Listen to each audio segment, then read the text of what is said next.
આદરણીય સંતો અને હાલા સત્સંગી બંધુઓ, આ ગામ સાથે ઘણી બધી સ્મૃતિઓ જોડાયેલી છે. મને યાદ છે ત્યાં સુધી મારી જનોઈ થઈ, હું ધારું છું 1953માં થઈ. તે વખતે જનોઈ પછી તરત અહીંયા પૂજ્ય બાપુજી સાથે બળદિયા આવવાનું થયું હતું મારે. અને 10 વર્ષનો હતો હું, 9-10 વર્ષ, 72 વર્ષ પહેલા. તમને તો 50ની વાત ઊંચો, મારે 72 વર્ષ થઈ ગઈ આ તપ પહેલા. અને એ અમારો પહેલો કચ્છમાં આવવાનો પ્રસંગ હતો. પહેલી વાર પૂજ્ય બાપુજી સાથે આવ્યો હતો. અને બાય રોડ આવતા તે વખતે, અને ધર્મકિશોર સ્વામી એમને લેવા આવેલા, મને યાદ છે. અમદાવાદ જ્યારે કચ્છ આવવાનું થાય ત્યારે 3 સંતો મુખ્ય આવતા વારા ફરતી. એક તો ધર્મેશ્વર સ્વામી, બીજા મુરલી મનોહર સ્વામી અને ત્રીજા હરિસ્વરૂપ સ્વામી. આ ત્રણેય અમદાવાદ તેડવા આવતા અને અમદાવાદ સુધી મૂકવા આવતા. અને કારણ એ હતું કે રણમાં થઈને આવવાનું હતું, રસ્તો ભૂલો પડી જાય એવી પરિસ્થિતિ હતી. અને સ્વામી આવે ને ત્યારે મેં જોયું છે કે ટ્રકમાં આવતા હતા ઘણી વાર. આપણે જેને ખટારો કહીએ ને, ટ્રકમાં આવતા હતા. અને એ ટ્રકમાં પાણીના પીપળા ભર્યા હોય, એટલા માટે રણમાં કદાચ પાણી ખૂટી જાય તો પાણી જરૂર પડે. આ બધું નજરે જોયેલું છે મેં. વળી અમદાવાદથી જ્યારે નીકળીએ, અડધી રાત્રે નીકળતા હતા, કારણ કે ગરમી હોય અને રાત્રે જેટલી મુસાફરી થાય એટલું સારું. અને જ્યારે ભુજ નજીક આવે ને ત્યારે બાપુજી મને બતાવે કે જો હવે નજીક આવી ગયા તો ભુજીઓ ડોંગર દેખાય છે એટલે નજીક આવી ગયા માની લેવાનું આપણે. અને એક હસવાની વાત તમને કરું, ને કરી શકાય, કારણ કે અત્યારે પાર્લામેન્ટમાં પણ હસવાની વાત થાય છે. જુદી જુદી પાર્ટીના લોકો હોય તો હસવાની વાત કરે છે. તો આપણે બધા એક જ પાર્ટી, નાની પાર્ટીના જ છીએ, એટલે કરવામાં કંઈ વાંધો નહીં. અમે રણમાં આવતા હતા ને, બપોરનો સમય હતો, ભયંકર ગરમી, અને અમારા સાથે એક પાર્ષદને ટોયલેટ જવાનું થયું. ક્યાં જાય? 1 માઇલ દૂર જાય તો દેખાય, જાય ક્યાં? પણ મહારાજ એવી કૃપા કરી કે અમારી સાથે એક જીપ ગાડી હતી, એક ફસાઈ ગઈ, ખાડામાં અટકી ગઈ. અને સ્વામી જે ટ્રકમાં આવેલા એ ટ્રક સાથે બાંધીને, દોરડા બાંધીને એને બહાર કાઢી. અને બધી જ પબ્લિક 2-3 ગાડીઓની એ ગાડી પાસે ગઈ. અને પેલા ભગતે તકનો લાભ લઈને ગાડી આગળ પાછળ બેસી ગયા. એ મને યાદ છે. વળી એ વખતે મને બહુ બીક લાગતી કચ્છમાં આવતા માટે, કારણ કે મને એવું કહેવામાં આવેલું અમુક લોકો કે કચ્છમાં રણમાં જો ભૂલા પડીએ ને તો પાકિસ્તાન પહોંચી જવાય. એટલે જ્યારે રણમાં આવવાનું થાય ને ત્યારે હું મહારાજને પ્રાર્થના કરતો કે જોજો ભૂલા ના પાડતા અમને.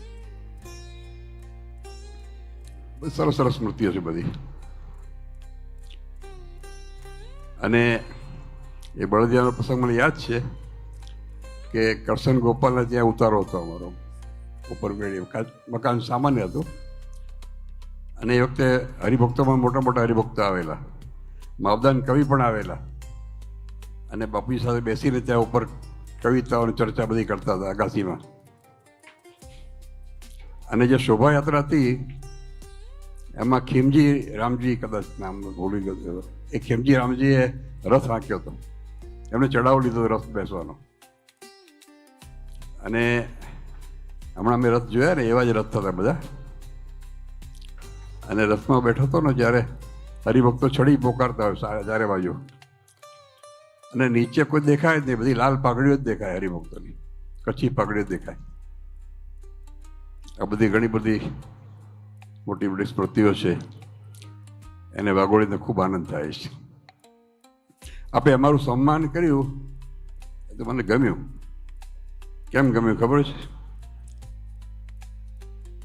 જ્યારે જગત આપણો વખાણ કરે તો કરે, સ્વાભાવિક છે, પણ જ્યારે આપણા કુટુંબમાં આપણા વખાણ થાય ને ત્યારે વધારે ગળ્યું લાગે. એટલે આ મારું કુટુંબ છે અને કુટુંબ જ્યારે રાજી હોય, વખાણ કરે ત્યારે ગમે. અને એક વાત કહું તમને કે જ્યારે મારા વખાણ થાય છે ને ત્યારે હું અહીંથી ઉઠીને તમારી વચ્ચે બેસી જઉં છું અને સાંભળું છું. અને સાંભળીને એટલા પણ રાજી થઉં છું કે આ મારા વખાણ નથી, આ નારાયણ દેવની ગાદીના પીઠના વખાણ થાય છે, એટલે મને આનંદ આવે છે. સરસ રીતે કથા વાર્તા સાંભળી સ્વામી સાહેબ, કથા બહુ સારી કરી સ્વામી. અને કથા જ્યારે બંધ થાય ને ત્યારે એક વચનામૃતનું વાક્ય છે કે કેવું વસવું લાગે, જેમ પંચામૃત ભોજન જમતા હોઈએ અને કોઈને ધોળું ખોબો નાખી જાય અંદર, એવું વસવું લાગે. એમ કથા બંધ થાય ત્યારે એવું વસવું લાગે છે. અને મહારાજના લીલા ચરિત્રમાં એટલું બધું દિવ્યતા છે, એટલો બધો આનંદ છે. આપણે જગતની વાતો સાંભળતા હોઈએ, એકવાર સાંભળીએ એમ થાય કે આ જાણીએ છીએ આપણે. અનેક વાર મહારાજના લીલા ચરિત્ર સાંભળીએ એટલો આનંદ આવે છે, નિત્ય નવીન લાગે છે. એટલે કથા પણ સુંદર સાંભળી, શ્રવણ કર્યું, ખૂબ આનંદ આવ્યો.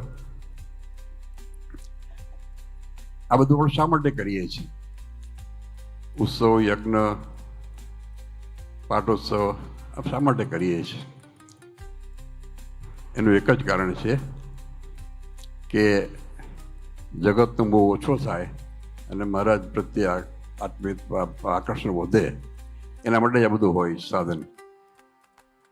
એક બહુ સિમ્પલ દ્રષ્ટાંત છે, કારણ કે વચનામૃતમાં મહારાજે દ્રષ્ટાંત આપીને જ બધી વાતો કરેલી છે.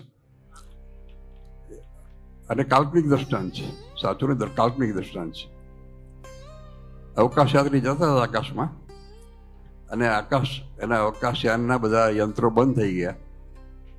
વિચાર કર્યું, બે યાત્રી હતા, કે હવે આપણે ખબર કેવી રીતે પડે કે આપણું અંતરિક્ષયાન આપણું ઉપર જાય છે ચંદ્ર તરફ કે નીચે પથરી પર પાછું પડે છે? ખબર કેવી રીતે પડે? યંત્રો બધા બંધ થઈ ગયા. તો બીજા અવકાશયાત્રી એમ કહ્યું કે જરાક બારી ખોલી જોઈ જો, ધીરે ધીરે જો ચંદ્ર મોટો દેખાય તો માનું કે આપણું યાન ઉપર જાય છે, અને ધીરે ધીરે જો પૃથ્વી મોટી દેખાતી આવે તો માનું કે આપણું યાન નીચે આવે છે. આ જગતનું પણ એવું છે. જગત પ્રત્યે આપણો પ્રેમ વધતો જાય ને તો માનું કે આપણું યાન નીચે આવતું જાય છે, અને ભગવાન પ્રત્યે પ્રેમ વધતો જાય તો માનું કે આપણું યાન ઉપર જાય છે. માટે આ બધા ઉત્સવ પ્રસંગોનો હેતુ એ જ હોય છે કે કેમ પરમાત્મા પ્રત્યે આપણો પ્રેમ વધે અને જગત પ્રત્યે પ્રેમ ઘટે. આપણે સૌને મળીને ખૂબ આનંદ થયો. અને ઘણી બધી સ્મૃતિઓ છે, અમુક તો યાદ નથી આવતી, સમય કરીને યાદ આવે કોઈક વાર. તો કચ્છનો સત્સંગ તો આપણા સંપ્રદાયમાં એક આભૂષણ રૂપ છે. સંતોનો, હરિભક્તોનો પ્રેમ એ પણ અદ્વિતીય છે, અને એનો અનુભવ મેં નાનપણથી જ કરતા આવ્યા છીએ. સંતો ખૂબ મહેનત કરી છે, હરિભક્તો મહેનત કરી છે, ખૂબ કપરા કાળ બધી પસાર થયેલા છે. અને તમારા વડવાઓ જે મહેનત કરી છે ને, અમારા વડવાઓએ મહેનત એવી જ કરી છે. કારણ કે અયોધ્યાપ્રસાદજી મહારાજ જ્યારે છપિયા જતા હતા 3-6 મહિને પહોંચતા હતા, અને રસ્તામાં બામરોલી રોકાતા હતા. મધ્યપ્રદેશમાં ગામ છે બામરોલી, દર્શન કરજો. એ સત્સંગ અયોધ્યાપ્રસાદજી મહારાજ વખતો કરાવેલો છે. એટલે આપણા સૌના વડવાઓએ ખૂબ ખૂબ પરિશ્રમ મહેનત કરેલી છે, અત્યારે પણ કરે છે. અત્યારે જો આચાર્ય મહારાજ આજે અહીં હતા, કાલે પછી અત્યારે ઓસ્ટ્રેલિયા છે. શા માટે? તમારા સત્સંગ મહારાજને રાજી કરવા માટે ફરીએ છીએ અમે. સત્સંગની દ્રઢતા થાય એટલા માટે ફરીએ છીએ, એટલા માટે મહેનત કરીએ છીએ.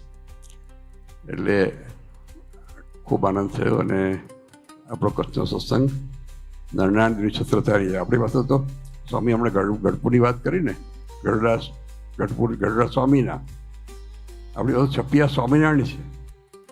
એ તો ગઢડા સ્વામિનારાયણ છે, પણ આપણું ગઢડા છપિયા સ્વામિનારાયણ છે. અને એ નામ રેલવે સ્ટેશન ઉપર લખેલું છે. બ્રિટિશ સરકારે એ વખતે નક્કી કર્યું હતું, અને ત્યારે પણ છે. જે ભૂમિમાં મહારાજની પહેલી પગલીઓ પડી હોય, પાપા પગલી જે કે આપણે કહીએ, એ ભૂમિના ભાગ્ય કેટલા બધા કહેવાય. એ છપિયા આપણને મળ્યું છે અને છપિયાનું ડેવલપમેન્ટ થઈ રહ્યું છે. એમાં પણ સત્સંગીઓ ખૂબ પ્રેમથી સહકાર આપે છે અને આપી રહ્યા છો. અને સત્સંગી માત્ર દેશમાં વિદેશમાં નિયમ રાખજો કે વર્ષમાં જ્યારે ભારત આવો અથવા તો વર્ષમાં એકવાર અહીંયા ભારતમાં રહેતા હો, વર્ષમાં એકવાર તો છપિયાના દર્શન કરવા આકાશ નિયમ રાખજો. તો વિશેષ કંઈ કહેવું નથી. આપને ખૂબ ખૂબ ધન્યવાદ. અને નરનારાયણ દેવ પ્રત્યેની નિષ્ઠા ખૂબ આપણો મજબૂત વધીને પામે એટલું કરી શકું છું.